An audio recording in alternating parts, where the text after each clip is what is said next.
Hello बच्चों, हम लोगों ने कल एक्सरसाइज 1.2 में कुछ क्वेश्चंस किए थे from 1 to 4। Now the next question number 5 is check whether 6 की power n can end with the digit 0 for any natural number n। किसी भी नेचुरल नंबर n के लिए 6 की पावर n हो सकती है एंड उसमें 0 हो सकता है डिजिट में या नहीं। तो इसके लिए हमको क्या करना होगा, एक्सरसाइज 1.2 का क्वेश्चन नंबर 5 है। हम कहते हैं कि इफ अगर मान लें कि कोई भी नंबर है, कोई भी any number, if any number, कोई भी नंबर एंड होता है with the digit 0, with the, अगर कोई नंबर का जो यानी यूनिट डिजिट अगर 0 होता है तो it should be divided by, किससे डिवाइड होगा? It should be divisible, divisible by, किससे डिवाइड होता है? 2 से हो सकता है, 5 से हो सकता है और 10 से हो सकता है। केवल 3 ही नंबर ऐसे हैं जिनसे कि 0 डिजिट वाला जो नंबर होता है वो डिविजिबल होता है। अगर हम इसका प्राइम फैक्टराइजेशन करते हैं, prime factorization,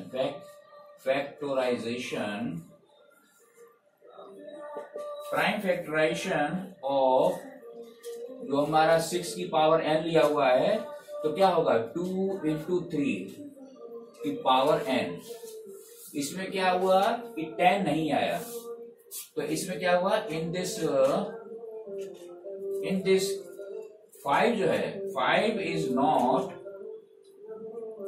the prime factorization, the prime factorisation,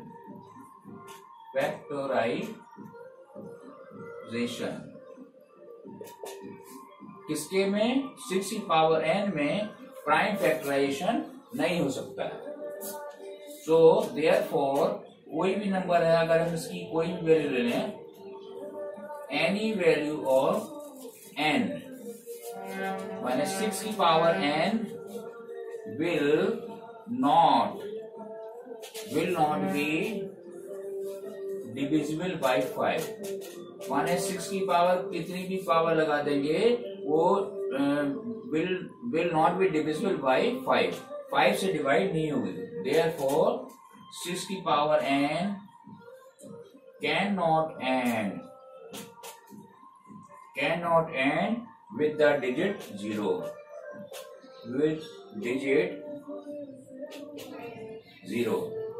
ठीक है ना? तो इसका मतलब है कि अगर 6 की पावर n जो है वो उसकी एंडिंग जो डिजिट है वो 0 नहीं होगा। ओके,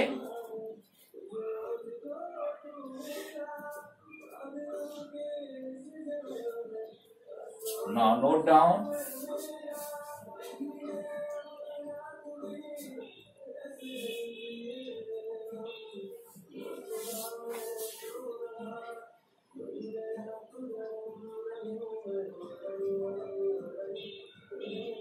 अब इसके बाद में 6 क्वेश्चन है, explain why 7 into 11 into 13 plus 13 and 7 into 6 into 5 into 4 into 3 into 2 into 1 plus 5 are composite numbers।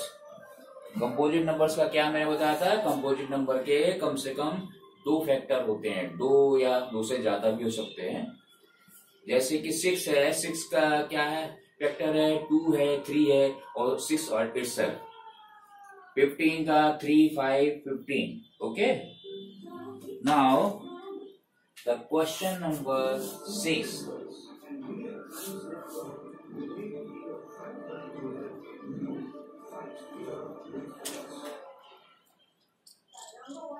Question number 6, इसके लिए हमको जो है ना, हम जैसे कि 2 टाइप के नंबर होते हैं, माने there are 2 type of two type of numbers. Number one prime हो सकता है और दूसरा हो सकता है कंपोजिट। प्राइम का क्या होता है, जो किसी से डिवाइड नहीं होता, उसी नंबर से ही डिवाइड होता है। और कंपोजिट क्या मैंने बताया, जिसके कि दो या दो से ज्यादा फैक्टर होते हैं। और प्राइम फैक्टराइजेशन होता है, प्राइम जो फैक्टर्स होते हैं माने prime number is divisible by क्या, divisible by one and itself. अभी बताया ना मैंने, खुद से या केवल वन से डिवाइड हो सकते हैं। और composite number and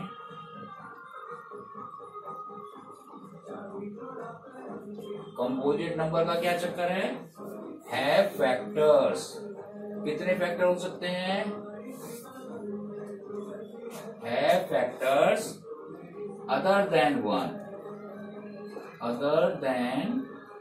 one and itself.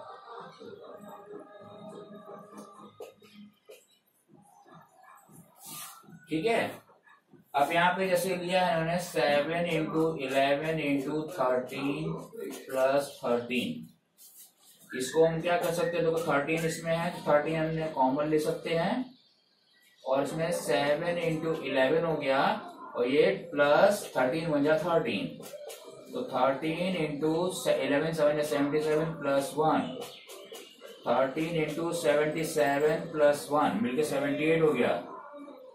ऐसे हम इसको कर सकते हैं ना, ठीक है ना। और 78 के टुकड़े क्या हो सकते हैं, 13 6 78, 13 6 78। इसके दो फैक्टर हो गए 13 और 6। तो therefore 6 and 13 are the factors. इसमें क्या हुआ, therefore 6 and 13 are factors. So it is composite number.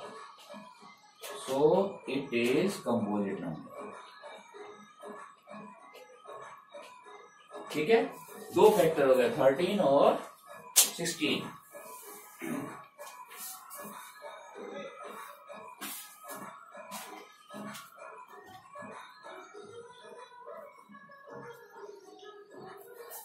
तो इसमें जो पहला नंबर का जो हुआ कि 11 इंटू 7 इंटू 11 इंटू 13 प्लस 13 में कॉमन ले लिया और 13 से हमने इसको डिवाइड किया तो 7 इंटू 11 आ गया और 13 में जा 13।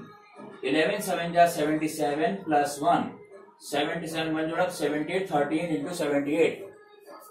और 78 को हम क्या कर सकते हैं, 13 6 जा 78, 13 इंटू 6, दो फैक्टर हो गए 13 और 6। तो ये जो नंबर है कंपोजिट नंबर हो गया क्योंकि इसके दो फैक्टर हुए 6 और 13। सो it is a composite number. अब इसमें दूसरा नंबर है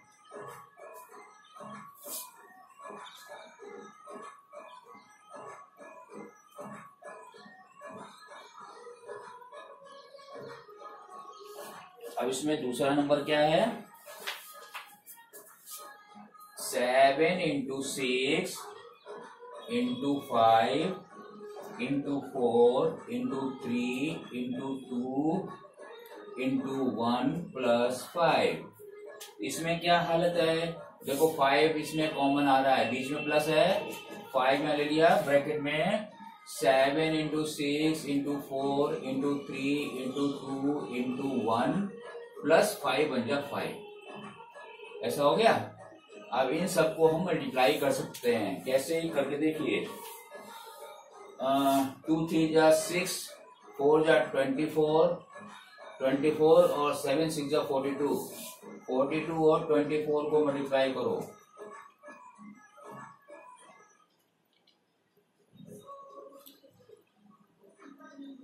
1008 आया।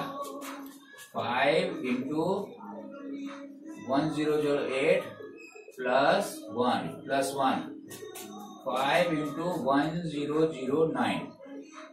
ठीक है। अब 1009 तो ऐसा नंबर हो गया कि ये किसी से डिवाइड नहीं होने वाला है ना।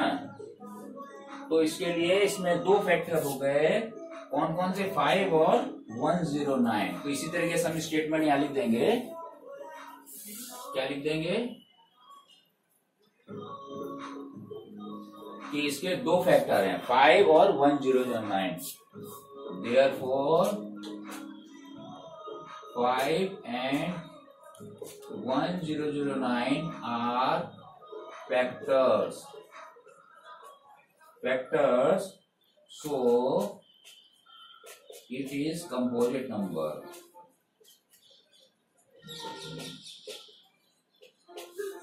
ठीक है, बात समझ आ गई। इसके अंदर में मैंने बताया ना कि ये नंबर में 5 तो कहीं यहाँ पर भी है, +5 कॉमन लिया, बाकी से इसको डिवाइड किया, ये सारे नंबर यहाँ आ गए, +5 1 जा 5, इन सबको मल्टीप्लाई किया, मल्टीप्लाई करने पे 1008 आया, और +1 इन दो 1009, और 1009 नंबर ऐसा है जो डिवाइड नहीं हो सकता है ना। तो इन दोनों को हम मल्टीप्लाई करेंगे तो हमारा जो नंबर बनेगा फाइनल नंबर बन जाएगा। तो इसके दो फैक्टर हो गए 5 and 1009 are factors, so it is a composite number. Okay,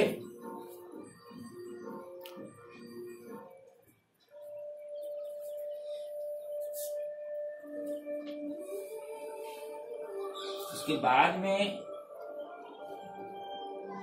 next question है, there is a circular path around the sports field. Sports field में एक सर्कुलर पाथ है। Sonia takes 18 minute to drive 1 round. 1 round लगाने में 18 minute लेती है with of the field, and Ravi takes 12 minute for the same, और रवि केवल 12 मिनट लेता है। तो suppose they both start at the same point at the same time. Same time में दोनों चलना शुरू करते हैं, है ना, ड्राइव करते हैं, and go in the same direction, same direction में जा रहे हैं।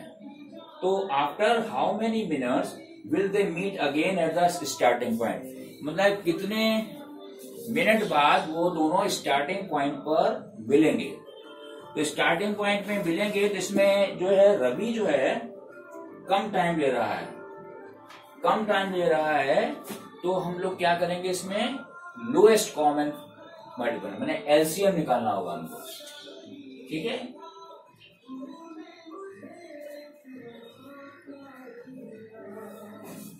तो एलसीएम निकालने के लिए हमको क्या करना पड़ेगा, क्वेश्चन नंबर 7, इसमें देखो Ravi takes less time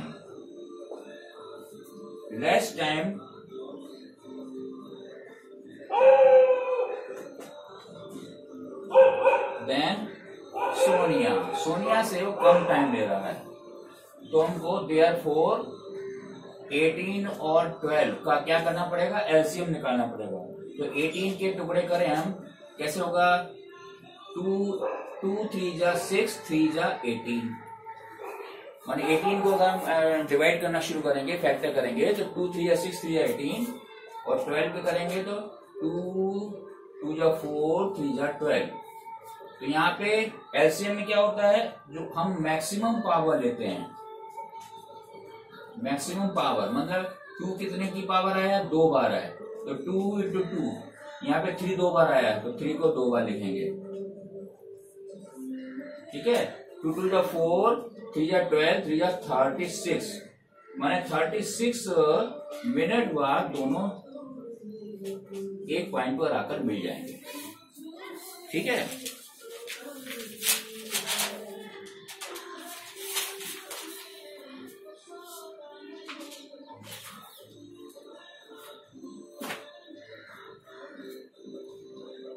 now note it.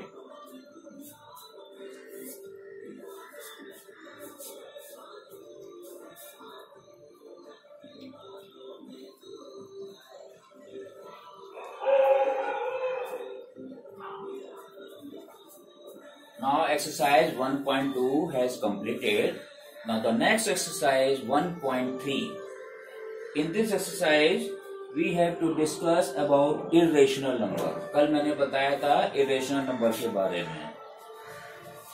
तो रेशनल नंबर जो होते हैं they are found in the P/Q form, P upon Q means ऊपर का जो नंबर है उसको हम न्यूमरेटर कहते हैं और नीचे के नंबर को डिनोमिनेटर कहते हैं।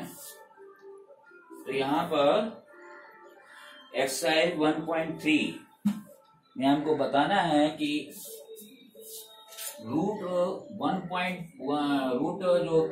5 है वो रेशनल नहीं है, माने इरेशनल है रूट 5। एक्सरसाइज 1.3 क्वेश्चन नंबर 1 कि रूट 5 जो है वो इरेशनल है। हमको इरेशनल बताना है तो हम मान के चलते हैं कि भाई रूट 5 जो है वो रेशनल है, इरेशनल नहीं है। तो यहाँ क्या करेंगे, हम इसको मान लेते हैं पहले कि रूट 5 जो है वो सपोज रूट 5 इज रेशनल। जब रेशनल होगा तो वो P अपॉन क्यू की फॉर्म में होगा। ठीक है, इसका मतलब हो गया कि root 5 is equal to A upon B कहो या P अपॉन क्यू, एक ही बात है। तो इसके अंदर दो इंटीजर हो गए, two integers A and B। ठीक है, क्रॉस मल्टीप्लाई करेंगे तो root 5b is equal to A। ठीक है, तो यहाँ पे A और B जो है कॉमन फैक्टर हैं अदर देन 1, और यहाँ पे देयरफॉर हमने मान लिया कि late A and B have common factor other than 1 के अलावा इसमें other than 1 के अलावा A और B जो है वो कॉमन फैक्टर हैं। तो हम इनको क्या कर सकते हैं, डिवाइड कर सकते हैं। We can divide them by the common factor।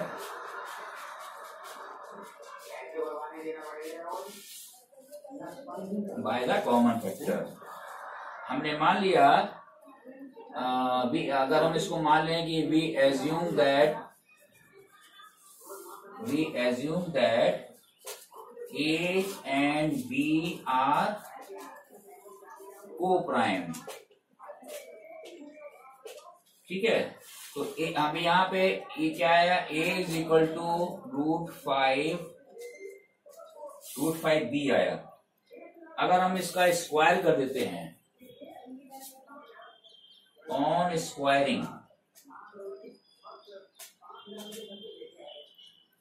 करने में क्या हुआ, हमने A का स्क्वायर किया और रूट 5b का स्क्वायर किया, क्या बन गया, A square is equal to root 5 का स्क्वायर करेंगे तो रूट हट जाएगा, 5 रह जाएगा, तो 5b square, A square is equal to 5b square.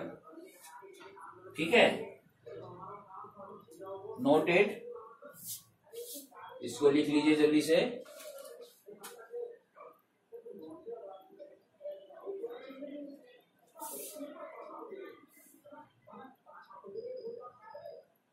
इसके बाद में हमको क्या करना होगा,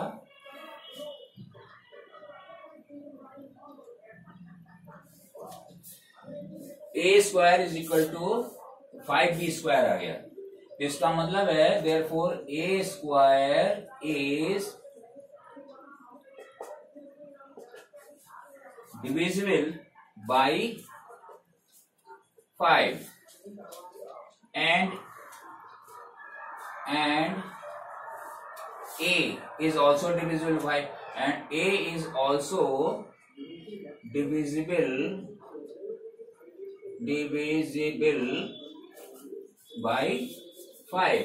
जब A स्क्वायर 5 से अगर डिवाइड हो रहा है तो A भी 5 से डिवाइड हो जाएगा। इसका मतलब है therefore A and B have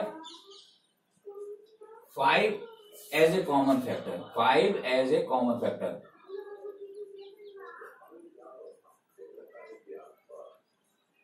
इसका मतलब हो गया कि ए और बी में 5 जो है वो कॉमन फैक्टर हो जाएगा।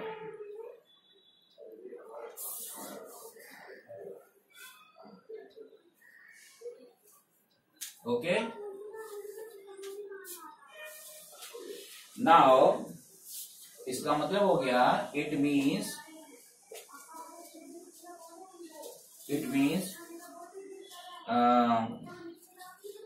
it is contradiction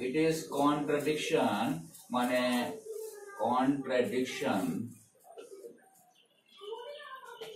it is contradiction that A and B are co-prime.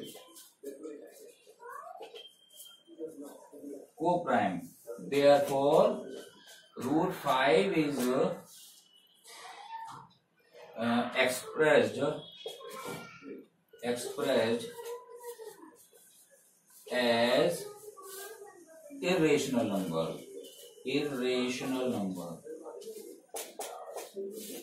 तो इसका मतलब है कि रूट 5 जो है वो इरेशनल नंबर हो गया।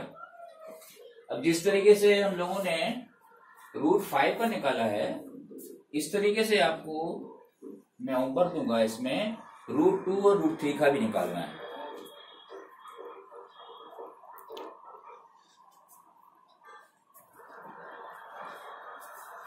इसमें दिया है, एग्जाम्पल भी दिया है इसमें, रूट 2, रूट 3, इसको आपको होमवर्क में करना है। बाकी मैं सेकंड क्वेश्चन आपको कराता हूं और थर्ड करा देता हूं, है ना।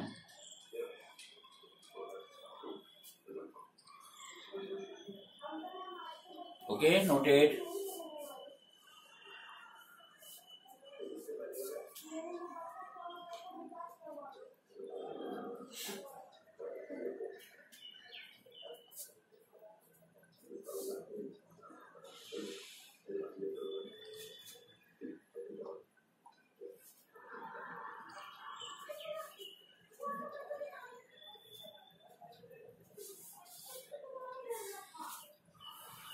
सेकेंड क्वेश्चन है कि 3 और 3 प्लस 2 रूट 5 जो है इरेशनल है।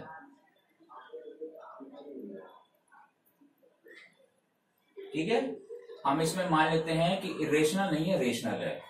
Let 3 plus 2 root 5 is rational. Rational नहीं है, इरेशनल हमको मान के चलना पड़ेगा, उल्टे साइड से चलना होता है इसमें।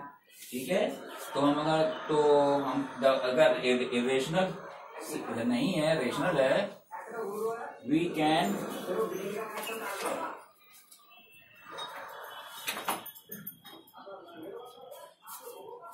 Can find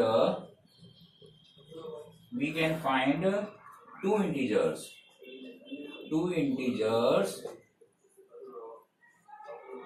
a and b। इसमें भी हम a and b मान के चलेंगे। तो इसी तरीके से जैसे पहले किया था, 3 plus 2 root 5 is equal to a upon b। अब 3 को हम उधर फेंक देते हैं, तो 3 plus root 5 is equal to a upon b minus 3। 2 को भी इधर फेंक देते हैं, तो अकेला रूट 5 छोड़ दिया हमने, तो 2 गया तो अपॉन में हो गया a अपॉन b माइनस 3। ऐसा आ गया ना। तो इसमें वही स्टेटमेंट लिख सकते हैं, because since a and b are integers,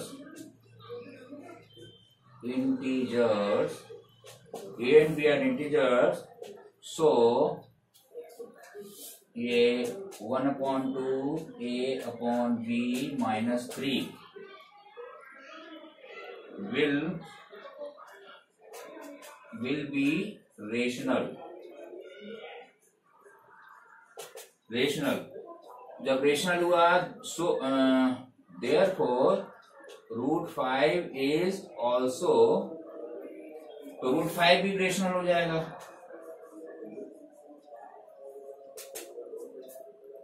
तो यहां पर अगर ऐसी कंडीशन है कि ये भी रेशनल है तो ये भी रेशनल है, दोनों ऐसा पॉसिबल नहीं है, तो ये यहाँ पर कॉन्ट्रडिक्शन हो गया कि भाई ऐसा पॉसिबल नहीं है। तो यहाँ पर हमको क्या करना पड़ेगा, वही लिखना पड़ेगा, इट इज ए कॉन्ट्रडिक्शन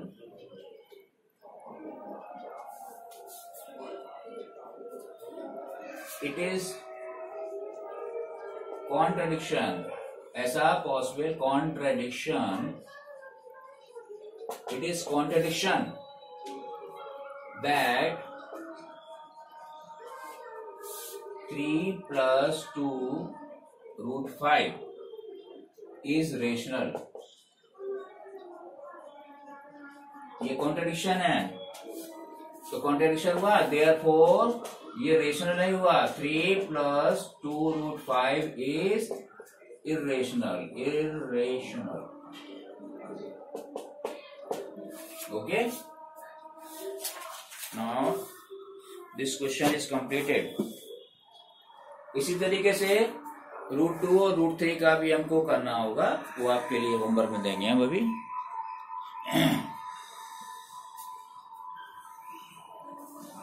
अब इसमें नेक्स्ट क्वेश्चन है, prove that the following are irrational. 1/√2 है, 7√5 है, 6 + √5 है, इसी तरीके से वो भी है।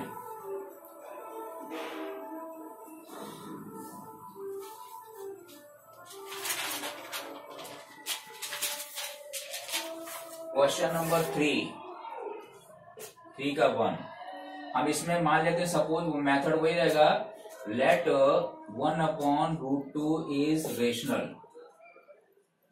रेशनल के लिए वही होता है कि हम इसको a/b की फॉर्म में लेना पड़ेगा। 1/2 इज इक्वल टू a/b, फिर क्रॉस मल्टीप्लाई करते हैं हम लोग इसको,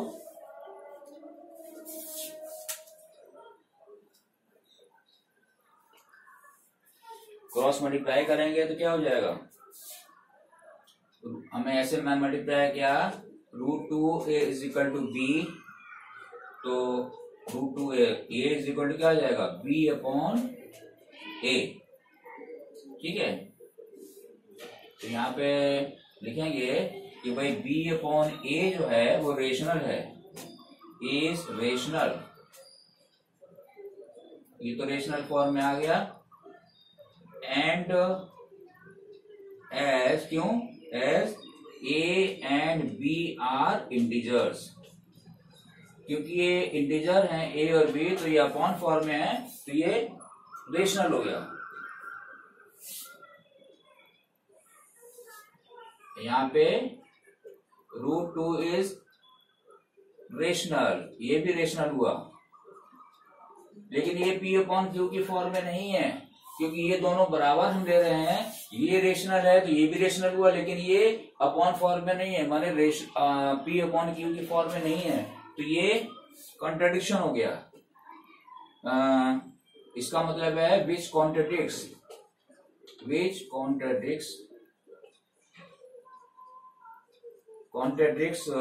the fact that √2 is rational, कि ये फैक्ट जो है गड़बड़ है कि भाई √2 रेशनल है, देयरफॉर 1/√2 इज इर्रेशनल, माने रेशनल नहीं हुआ, इर्रेशनल हो गया। समझ में आया ना? इसी तरीके से हम इसका सेकंड क्वेश्चन कर सकते हैं।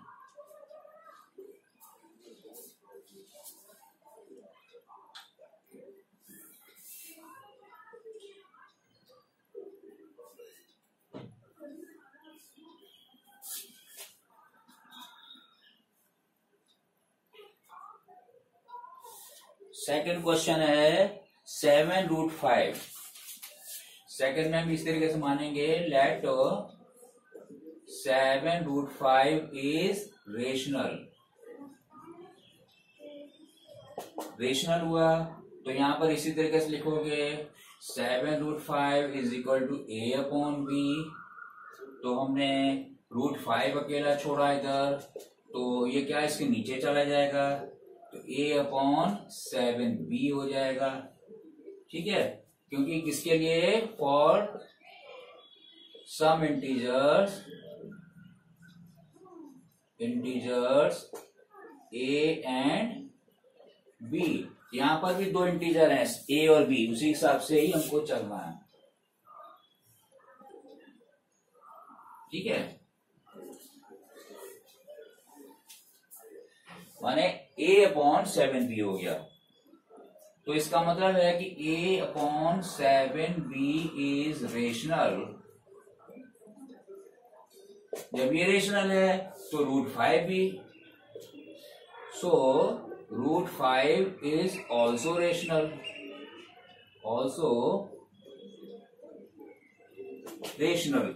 तो दोनों, तो ये कॉन्ट्रडिक्शन हो गया ना, क्योंकि ये रेशनल है तो ये भी रेशनल, तो ये अपॉन में नहीं है, तो therefore it contradicts the fact that √5 is rational. ये इफेक्ट जो है गड़बड़ है, तो हम कह सकते हैं देयरफॉर √5 इज, मतलब ये 7√5 इज इर्रेशनल।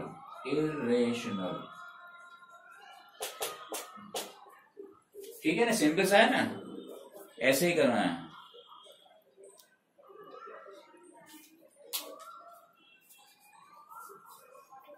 अब इसका एक क्वेश्चन और बचा है, वो हम लोग और कर लेते हैं, तो ये एक्सरसाइज हमारी पूरी हो जाएगी। In the next lecture, we will discuss about exercise 1.4. Note fast.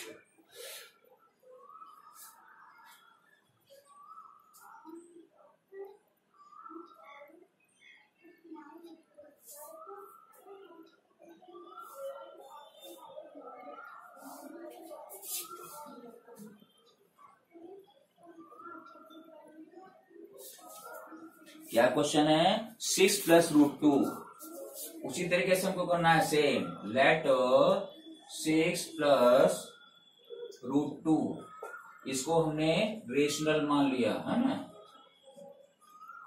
Rational मान लिया, तो रेशनल मान लिया तो फिर उसी तरीके से करेंगे। 6 + √2 = a/b, क्योंकि a एंड b आर